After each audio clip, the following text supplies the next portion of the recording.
Siya rin ako kagaya mong dati, hinahanapan ng pruweba. Hindi makanilaganda ang patagos na parang nasa loob ka ng kuweba. Walang kaalyado, pati na rin ako dahil marami ang nagdududa. Pagkalipas ng ilang taon, biglang kagulang ko si Kosa na ka ng bola. Ang bibitaw, baso ang pusang gagalaw. Trabahong kayod kalabaw, sulpot lang ang nangangayaw. Gustong may kahinat nang itigil nyo na yung kismisya. Lumupo tayo sa lamesang di bang tao ang pulutan. Ako lang yung nalulong na hindi makukulong. 24/7 gutom sa pagtugma ng malutong. Ito'y surpresang pangyanig, parang lingkol at aftershock. Kahit tumakas pa, alis talagang ramdam yung aftermath. Nangyari na yung bagay na di ko inaakala. Maghalo yung hangin, tubig, apoy, bara at bala. Balag-bagal ang plaka, taras ang bala ng tiyapa. Palakasan sa presa kung paano lumetra. Iwan sa kaya, hindi kaya bumera. Sa laro, aking puso sa laro.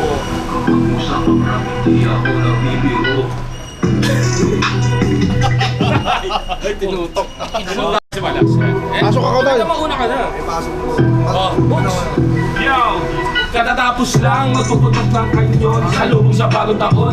Imbitahan na naman si Mason.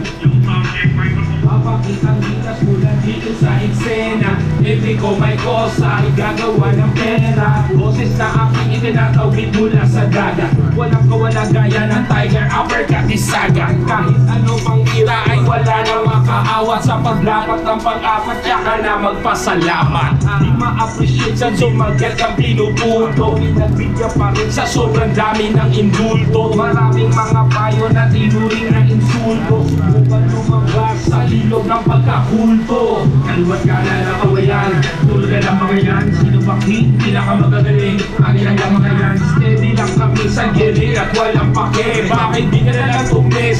Subukan mo kami. May mic lang yun.